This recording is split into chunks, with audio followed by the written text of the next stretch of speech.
ಯೇಸು ಕ್ರಿಸ್ತರ ಅತಿ ಅಮೂಲ್ಯವಾದಂತಹ ನಾಮದಲ್ಲಿ ನಿಮ್ಮನ್ನು ವಂದಿಸ್ತಾ ಇದ್ದೇನೆ. ಇವತ್ತಿನ ದಿನ ನಾವು ಧ್ಯಾನಿಸಲಿರುವಂತಹ ವಿಷಯ ಅಬ್ರಹಾಮನ ಜೀವಿತ. ಅಬ್ರಹಾಮನ ಜೀವಿತದಲ್ಲಿ ನಾವು ನೋಡೋದಾದರೆ, ಅಬ್ರಹಾಮನಿಗೆ 75ನೇ ವರ್ಷದಲ್ಲಿ ದೇವರಿಂದ ಕರೆ ಬರುತ್ತೆ.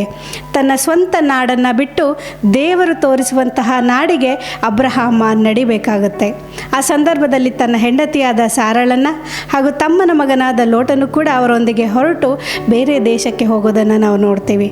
ಈ ರೀತಿಯ ಒಂದು ಸಂದರ್ಭದಲ್ಲಿ ಅಬ್ರಹಾಮನನ್ನು ದೇವರು ಹೇಗೆ ಕಾಪಾಡ್ತಾರೆ? ಈಗ ದೇವರು ಕರೆದಿದ್ದಾರೆ ಅಂದರೆ ದೇವರು ಕಾಪಾಡುವಂತಹ ದೇವರು ಕಾಪಾಡುವಂತಹ ದೇವರು. ಹಾಗಾದರೆ ಅಬ್ರಹಾಮ ಇಹಲೋಕದಲ್ಲಿದ್ದಾಗ ದೇವರ ಕರೆಗೆ ಹೋಗುಟ್ಟು ನಡಿಬೇಕಾದ್ರೆ ಅಬ್ರಹಾಮ ಹೇಗೆ ಜೀವಿಸಿದ್ರು ಅಂದರೆ, ಬಹಳ ಐಶ್ವರ್ಯವಂತನಾಗಿ ಅಬ್ರಹಾಮ ಜೀವಿಸ್ತಾರೆ. ಹೇಗೆ ಜೀವಿಸ್ತಾರೆ ಅಂದರೆ ಅದಕ್ಕೆ ಒಂದು ಸ್ಟೇಟ್ಮೆಂಟನ್ನು ನಾವು ನೋಡೋಣ. ಆದಿಕಾಂಡ 23ನೇ ಅಧ್ಯಾಯ 4ನೇ ವಾಕ್ಯದಲ್ಲಿ ನಾವು ನೋಡ್ಬೋದು. ಅಬ್ರಹಾಮನ ಹೆಂಡತಿಯಾದ ಸಾರಾಳು ತೀರಿ ಹೋಗ್ತಾಳೆ. ತೀರಿ ಹೋದಾಗ ಅಬ್ರಹಾಮ ಆಕೆಯನ್ನು ಸಮಾಧಿ ಮಾಡಲು ಒಂದು ಜಾಗವನ್ನು ಅಲ್ಲಿರುವಂಥ ಸ್ಥಳೀಯರಲ್ಲಿ ಕೇಳಬೇಕಾದ್ರೆ ಈ ರೀತಿಯಲ್ಲಿ ಅಬ್ರಹಾಮ ಕೇಳ್ತಾರೆ, ನಿಮ್ಮ ಮಧ್ಯೆ ನಾನೊಬ್ಬ ಹೊರನಾಡಿಗ, ಒಬ್ಬ ಪ್ರವಾಸಿ, ಮೃತರಾಗಿರುವ ನನ್ನ ಪತ್ನಿಯನ್ನು ಸಮಾಧಿ ಮಾಡಲು ಸ್ವಲ್ಪ ಜಮೀನನ್ನು ನನ್ನ ಸ್ವಂತಕ್ಕೆ ಕೊಡಬೇಕೆಂದು ಕೇಳಿಕೊಳ್ಳುತ್ತೇನೆ ಎಂದನು. ಆ ಹಿತ್ತಿಯರು, ಒಡೆಯ, ಇತ್ತ ಕೇಳಿ, ನೀವು ನಮಗೆ ಒಬ್ಬ ಮಹಾರಾಜರಂತೆ ಇದ್ದೀರಿ. ಇಲ್ಲಿ ನಾವು ನೋಡ್ಬೋದು, ಇಲ್ಲಿ ಅಬ್ರಹಾಮ ಕೇಳ್ತಾ ಇದ್ದಾರೆ, ನನ್ನ ಹೆಂಡತಿಯನ್ನು ಸಮಾಧಿ ಮಾಡಲು ನನಗೊಂದು ಜಾಗವನ್ನು ಕೊಡಿ ಅಂತ. ಅಂದರೆ ನಾನು ಹೇಳ್ತಾ ಇದ್ದಾರೆ, ನಾನೊಬ್ಬ ಅನ್ಯ ದೇಶಿಗನು, ನಾನು ಬೇರೆ ದೇಶದವನು, ನನಗೊಂದು ಜಾಗವನ್ನು ಕೊಡಿ ಅಂತ ಹೇಳಬೇಕಾದ್ರೆ ಅಲ್ಲಿರುವಂಥ ಸ್ಥಳೀಯರು ಹೇಳ್ತಾ ಇರುವಂಥ ಮಾತು, ನೀವು ನಮಗೆ ರಾಜರಂತೆ ಇದ್ದೀರಿ, ಮಹಾರಾಜರಂತೆ ಇದ್ದೀರಿ. ಹಾಗಾದರೆ ದೇವರು ಅಬ್ರಹಾಮನನ್ನು ಹೇಗೆ ತನ್ನ ವಾಗ್ದಾನದ ಪ್ರಕಾರ, ತನ್ನ ಮಾತಿನ ಪ್ರಕಾರ ನಡೀತಾ ಇರುವಂಥ ಅಬ್ರಹಾಮನನ್ನು ಹೇಗೆ ನೋಡ್ಕೊಳ್ತಾ ಇದ್ದಾರೆ ಅಂದರೆ, ಒಬ್ಬ ಮಹಾರಾಜನಂತೆ ಅಬ್ರಹಾಮನ ಜೀವಿತವನ್ನು ನಾವು ನೋಡ್ತೇವೆ. ಅದಾದ ಮೇಲೆ ನಾವು ನೋಡ್ಬೋದು, ಇನ್ನೊಂದು ವಾಕ್ಯವನ್ನು ನಾವು ಧ್ಯಾನ ಮಾಡೋಣ. ಆದಿಕಾಂಡ 24ನೇ ಅಧ್ಯಾಯ 34ನೇ ವಾಕ್ಯ. ಅಲ್ಲಿ ಅಬ್ರಹಾಮನ ಮಗನಾದ ಈಸಾಕನಿಗೆ ಹೆಣ್ಣನ್ನು ನೋಡೋದಕ್ಕೆ ಲಾಬಾನನ ಮನೆಗೆ ಹೋದಾಗ ಅಲ್ಲಿ ಅಬ್ರಹಾಮನ ಸೇವಕ ತನ್ನ ಅಬ್ರಹಾಮನನ್ನು, ಅಂದರೆ ತನ್ನ ಯಜಮಾನ ಅಬ್ರಹಾಮ ಹೇಗಿದ್ದಾರೆ ಅನ್ನೋದನ್ನು ಹೇಳುವಂತಹ ಮಾತನ್ನು ನಾವಿಲ್ಲಿ ನೋಡ್ತಾ ಇದ್ದೇವೆ. ಆದಿಕಾಂಡ 24ನೇ ಅಧ್ಯಾಯ 34ನೇ ವಾಕ್ಯದಲ್ಲಿ ಅವನು, ನಾನು ಅಬ್ರಹಾಮನ ಸೇವಕ, ಸರ್ವೇಶ್ವರ ನನ್ನೊಡೆಯನನ್ನು ಯಥೇಚ್ಛವಾಗಿ ಆಶೀರ್ವದಿಸಿದ್ದಾರೆ. ದನ ಕುರಿಗಳನ್ನು, ಬೆಳ್ಳಿ ಬಂಗಾರವನ್ನು, ದಾಸ ದಾಸಿಯರನ್ನು, ಒಂಟೆಗಳನ್ನು, ಹೇಸರಗತ್ತೆಗಳನ್ನು ಕೊಟ್ಟಿದ್ದಾರೆ. ನನ್ನೊಡೆಯ ಐಶ್ವರ್ಯವಂತ. ಅಬ್ರಹಾಮ ಹೇಗಿದ್ದಾರೆ ಅನ್ನೋದು ತನ್ನ ಸೇವಕ ಈ ಮಾತಲ್ಲಿ ಹೇಳ್ತಾ ಇದ್ದಾರೆ, ನನ್ನೊಡೆಯ ಐಶ್ವರ್ಯವಂತ. ಹಾಗಾದರೆ ನಾವು ಧ್ಯಾನಿಸಬೇಕು, ದೇವರ ಕರೆಗೆ ಹೋಗುಟ್ಟು ನಡೆದಾಗ ದೇವರು ಹೇಗೆ ನಡೆಸ್ತಾರೆ ಅಂದರೆ, ಆಗಲೇ ನಾವು ನೋಡಿದ್ವಿ, ಅಲ್ಲಿರುವಂಥ ಸ್ಥಳೀಯರು ಅಬ್ರಹಾಮನನ್ನು ಹೇಳ್ತಾ ಇದ್ದಾರೆ, ನೀವು ಮಹಾರಾಜರಂತೆ ಇದ್ದೀರಿ ನಮ್ಮ ನಡುವೆ ಅಂತ. ಎರಡನೇದಾಗಿ ನಾವು ನೋಡ್ತೀವಿ, ಸೇವಕ ಹೇಳ್ತಾ ಇರುವಂಥ ಮಾತು, ನನ್ನ ಯಜಮಾನ ಐಶ್ವರ್ಯವಂತ, ದೇವರ ಆಶೀರ್ವಾದದಿಂದ ನನ್ನೊಡೆಯ ಐಶ್ವರ್ಯವಂತ ಅಂತ ಹೇಳೋದನ್ನು ನಾವು ನೋಡ್ತೀವಿ. ಹಾಗಾದರೆ ಅಬ್ರಹಾಮನು ಇಷ್ಟು ಐಶ್ವರ್ಯವಂತನಾಗಬೇಕಾದ್ರೆ, ಈ ರೀತಿ ಮಹಾರಾಜನಾಗಿ ಜೀವಿಸಬೇಕಾದ್ರೆ ಕಾರಣಗಳು ಏನಿರ್ಬೋದು? ಹಾಗಾದರೆ ಆ ಕಾರಣಗಳನ್ನು ನಾವು ಧ್ಯಾನ ಮಾಡೋಣ. ಮೊದಲನೇದಾಗಿ ಆದಿಕಾಂಡ 12ನೇ ಅಧ್ಯಾಯ 1ನೇ ವಾಕ್ಯ. ಅಲ್ಲಿ ನಾವು ನೋಡ್ತೀವಿ, ದೇವರು ಅಬ್ರಹಾಮನನ್ನು ಒಂದು ಕರೆಯನ್ನು ಕೊಡ್ತಾರೆ. ಯಾವ ಕರೆ ಅಂದರೆ, ಸರ್ವೇಶ್ವರ ಸ್ವಾಮಿ ಅಬ್ರಹಾಮನಿಗೆ ಹೀಗೆಂದರು, ನೀನು ನಿನ್ನ ಸ್ವಂತ ನಾಡನ್ನು, ಬಂಧು ಬಳಗದವರನ್ನು, ತವರು ಮನೆಯನ್ನು ಬಿಟ್ಟು ನಾನು ತೋರಿಸುವ ನಾಡಿಗೆ ಹೊರಟು ಹೋಗು. ನಾನು ನಿನ್ನನ್ನು ದೊಡ್ಡ ಜನಾಂಗವಾಗಿ ಮಾಡುತ್ತೇನೆ, ನಿನ್ನನ್ನು ಆಶೀರ್ವದಿಸಿ ನಿನ್ನ ಹೆಸರಿಗೆ ಘನತೆ ಗೌರವವನ್ನು ತರುತ್ತೇನೆ, ನೀನೇ ಆದರ್ಶದ ಆಶೀರ್ವಾದವಾಗಿ ಬೆಳಗುವೆ. ಇಲ್ಲಿ ದೇವರು ಒಂದು ಕರೆಯನ್ನು ಕೊಡ್ತಾ ಇದ್ದಾರೆ ಅಬ್ರಹಾಮನಿಗೆ. ಯಾವ ಕರೆ ಅಂದರೆ, ನೀನು ನಿನ್ನ ಸ್ವಂತ ನಾಡನ್ನು ಬಿಟ್ಟು ನಾನು ತೋರಿಸುವ ನಾಡಿಗೆ ಹೊರಡು ಅಂತ. ಈಗ ನಾವು ನೋಡ್ಬೋದು, ನಮ್ಮ ಸ್ವಂತದವರನ್ನು ಬಿಟ್ಟು, ನಾವು ಬೆಳೆದಿರುವಂಥ ಜಾಗವನ್ನು ಬಿಟ್ಟು ಬೇರೆ ಜಾಗಕ್ಕೆ ಯಾರಾದರೂ ಕರೆದ್ರೆ ಹೋಗೋದಕ್ಕೆ ಹಿಂದೆ ಮುಂದೆ ಯೋಚನೆ ಮಾಡ್ತೇವೆ. ಆದರೆ ಅಬ್ರಹಾಮನು ದೇವರ ಕರೆಗೆ ಇಲ್ಲ ಅನ್ನಲೇ ಇಲ್ಲ, ಬದಲಾಗಿ ಆತ ರೆಡಿಯಾಗಿ ದೇವರ ನಾಡಿಗೆ, ದೇವರು ತೋರಿಸುವಂಥ ನಾಡಿಗೆ ನಡೆದು ಹೋಗ್ತಾರೆ. ಎರಡನೇದಾಗಿ ದೇವರೊಂದು ವಾಗ್ದಾನವನ್ನು ಮಾಡ್ತಾರೆ. ಯಾವ ವಾಗ್ದಾನ ಅಂದರೆ, ನಿನ್ನನ್ನು ದೊಡ್ಡ ಜನಾಂಗವಾಗಿ ಮಾಡುತ್ತೇನೆ, ನಿನ್ನನ್ನು ಆಶೀರ್ವದಿಸಿ ನಿನ್ನ ಹೆಸರಿಗೆ ಘನತೆ ಗೌರವವನ್ನು ತರುತ್ತೇನೆ. ದೇವರ ಕರೆಗೆ ಅಬ್ರಹಾಮನು ಹೋಗುವುದನ್ನು ನಾವು ನೋಡಿದ್ದೀವಿ.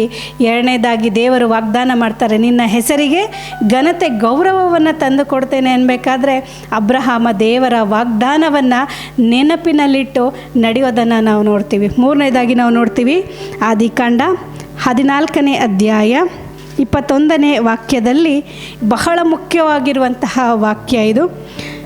ಸೊದೋಮಿನ ಅರಸನು ಅಬ್ರಹಾಮನಿಗೆ, ನೀನು ಬಿಡಿಸಿ ತಂದ ಜನರನ್ನು ನನಗೆ ಕೊಡು, ಆಸ್ತಿಯನ್ನು ನೀನೇ ಇಟ್ಟುಕೋ ಎಂದನು. ಇದಕ್ಕೆ ಅಬ್ರಹಾಮನು, ಭೂಮ್ಯಾಕಾಶಗಳನ್ನು ಉಂಟು ಮಾಡಿದ ಪರಾತ್ಪರ ದೇವರ ಕಡೆಗೆ ಕೈಯೆತ್ತಿ ಪ್ರಮಾಣ ಮಾಡುತ್ತೇನೆ, ನಿನಗೆ ಸೇರಿದವುಗಳಲ್ಲಿ ಯಾವುದನ್ನು ಒಂದು ದಾರವನ್ನಾಗಲಿ ಕೆರದ ಬಾರನ್ನಾಗಲಿ ನಾನು ತೆಗೆದುಕೊಳ್ಳುವುದಿಲ್ಲ.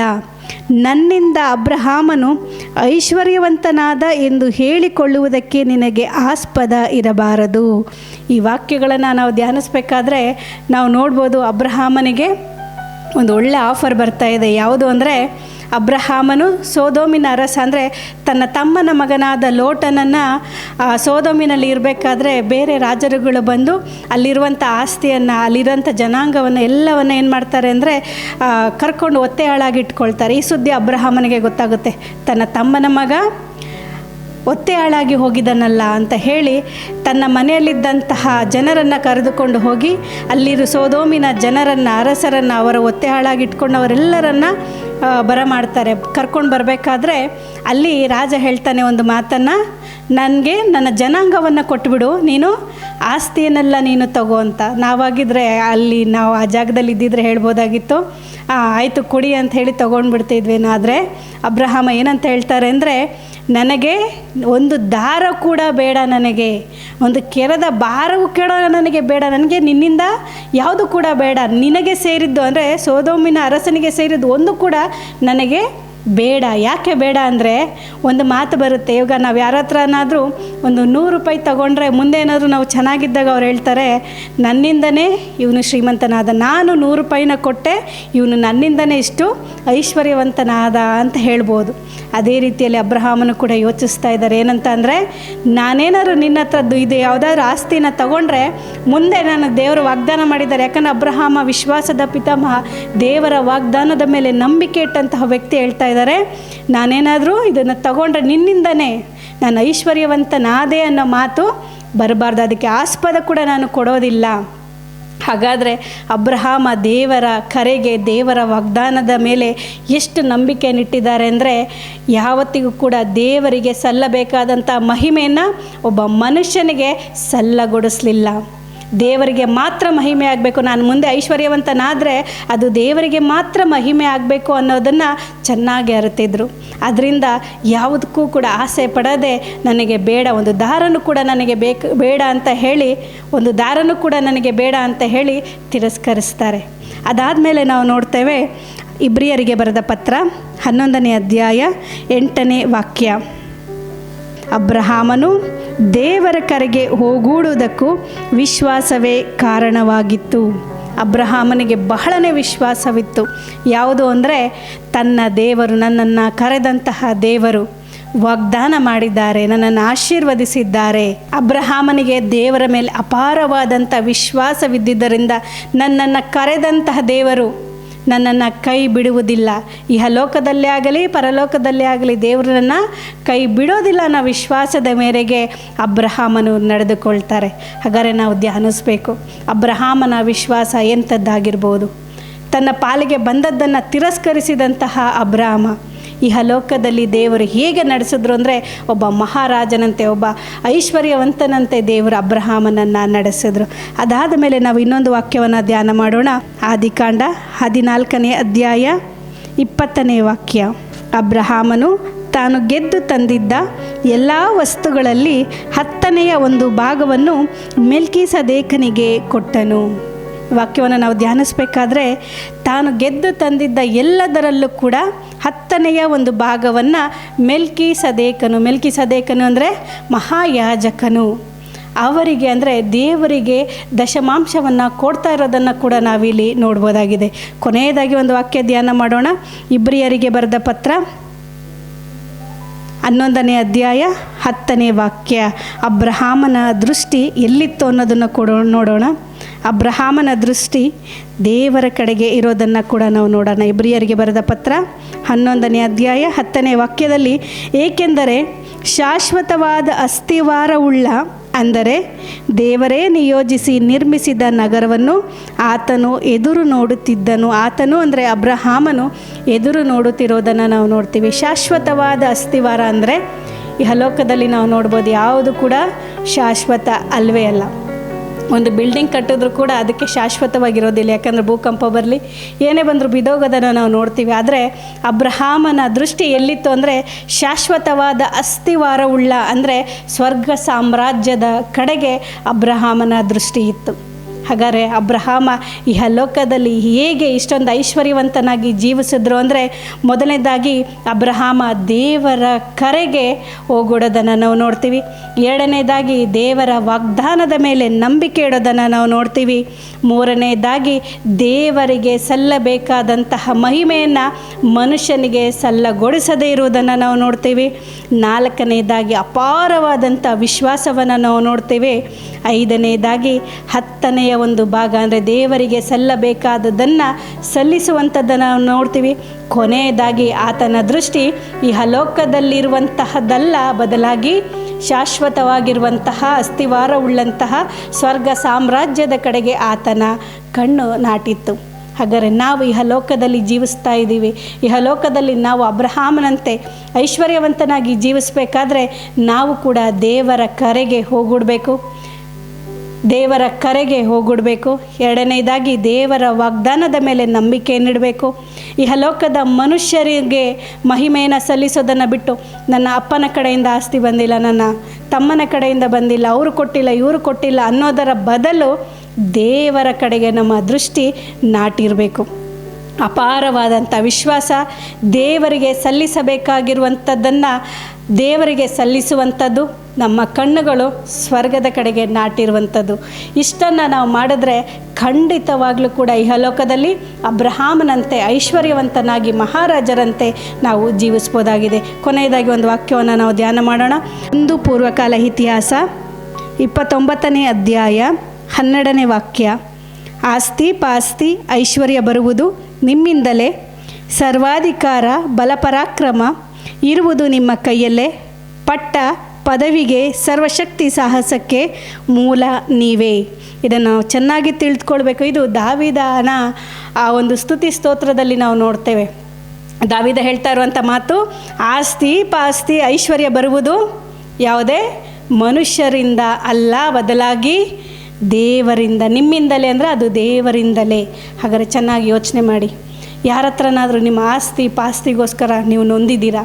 ಯಾರಾದರೂ ನಮಗೆ ಕೊಡ್ತಾರೆ ಅಂತ ನೀವು ಕಾಯ್ತಾ ಇದ್ದೀರಾ? ಖಂಡಿತವಾಗ್ಲೂ ಅಲ್ಲ, ಮನುಷ್ಯರಿಂದ ಅಲ್ಲ. ಆಸ್ತಿ ಪಾಸ್ತಿ ಐಶ್ವರ್ಯ ಪಟ್ಟ ಪದವಿ ಅದು ಬರುವುದು ದೇವರಿಂದಲೇ. ಅದಕ್ಕೆ ಮೂಲ ದೇವರೇ ಆಗಿದ್ದಾರೆ. ಅದರಿಂದ ಇನ್ನು ಮುಂದೆ ಮನುಷ್ಯರ ಕೈಗಳನ್ನು ನೋಡುವುದನ್ನು ಬಿಟ್ಟು ಬದಲಾಗಿ ಎಲ್ಲದಕ್ಕೂ ಮೂಲವಾಗಿರುವಂತಹ ನಮ್ಮ ಪ್ರಭು ದೇವರನ್ನು ನಾವು ನೋಡೋಣ. ಹಾಗೆ ನೋಡೋದಾದರೆ ಅಬ್ರಹಾಮನಂತೆ ಇಹಲೋಕದಲ್ಲಿ ನಾವು ಐಶ್ವರ್ಯವಂತನಾಗಿ ಮಹಾರಾಜರಂತೆ ಇಹಕ್ಕೂ ಪರದಲ್ಲೂ ನಾವು ಜೀವಿಸ್ಬೋದಾಗಿದೆ. ಆದ್ದರಿಂದ ಎಲ್ಲರೂ ಕೂಡ ಈ ಸಮಯದಲ್ಲಿ ಕಣ್ಣುಗಳನ್ನು ಮುಚ್ಚಿಕೊಳ್ಳೋಣ. ದೇವಾದಿದೇವನೇ, ರಾಜಾದಿರಾಜನೇ, ಇಹ ಪರಗಳ ಸೃಷ್ಟಿಕರ್ತನೇ ಸ್ವಾಮಿ, ಈ ಒಂದು ಅದ್ಭುತವಾದಂತಹ ಸಮಯದಲ್ಲಿ ಪ್ರಭು, ಆಸ್ತಿಯ ವಿಚಾರಕ್ಕೆ ಜಗಳವಾಡಿರುವಂತಹ ಅನೇಕ ರಕ್ತ ಸಂಬಂಧಿಗಳನ್ನು ನಿಮಗೆ ಸಮರ್ಪಣೆ ಮಾಡ್ತಾ ಇದ್ದೇವೆ. ದೇವರ ಅದ್ಭುತವಾದಂತಹ ನಾಮದಲ್ಲಿ ಪ್ರತಿಯೊಬ್ಬರೂ ಒಂದಾಗುವಂತೆ, ಆಸ್ತಿ ಪಾಸ್ತಿ ಐಶ್ವರ್ಯ ಬರುವುದು ಅದು ದೇವರಿಂದ ಮಾತ್ರ ಎಂಬ ನಂಬಿಕೆಯಲ್ಲಿ ಜೀವಿಸುವಂತೆ ಪ್ರತಿಯೊಬ್ಬರನ್ನು ಆಶೀರ್ವದಿಸಿರಿ ಪ್ರಭು. ಎಲ್ಲದಕ್ಕೂ ಮೂಲ ನೀವೇ ಕರ್ತರೆ. ಆದ್ದರಿಂದ ನಿಮ್ಮಲ್ಲಿ ಮಾತ್ರ ವಿಶ್ವಾಸವಿಟ್ಟು ಅಬ್ರಹಾಮನಂತೆ ನಿಮ್ಮ ಕರೆಗೆ ಹೋಗುಟ್ಟು ನಿಮ್ಮಲ್ಲಿ ಅಪಾರವಾದಂಥ ವಿಶ್ವಾಸವನ್ನಿಟ್ಟು ನಿಮ್ಮ ವಾಗ್ದಾನದ ಮೇಲೆ ನಂಬಿಕೆ ಇಟ್ಟು ಸ್ವಾಮಿ, ನಿಮಗೆ ಸಲ್ಲಬೇಕಾದ ದಶಮಾಂಶವನ್ನು ಕೊಡುವಂತೆ ಶಾಶ್ವತವಾದ ಅಸ್ತಿವಾರವುಳ್ಳ ನಿಮ್ಮ ಸ್ವರ್ಗ ಸಾಮ್ರಾಜ್ಯದ ಕಡೆಗೆ ನಮ್ಮ ಕಣ್ಣುಗಳು ನಾಟುವಂತೆ ನಮ್ಮನ್ನು ಆಶೀರ್ವದಿಸಿರಿ, ಮುನ್ನಡೆಸಿರಿ. ನಮ್ಮ ಪ್ರಭು ಯೇಸು ಕ್ರಿಸ್ತರ ನಾಮದಲ್ಲಿ ಬೇಡಿಕೊಂಡಿದ್ದನ್ನು ಹೊಂದಿಕೊಂಡಿದ್ದೇವೆ ಎಂದು ನಂಬುತ್ತೇವೆ. Praise the lord. ಆಮೇನ್.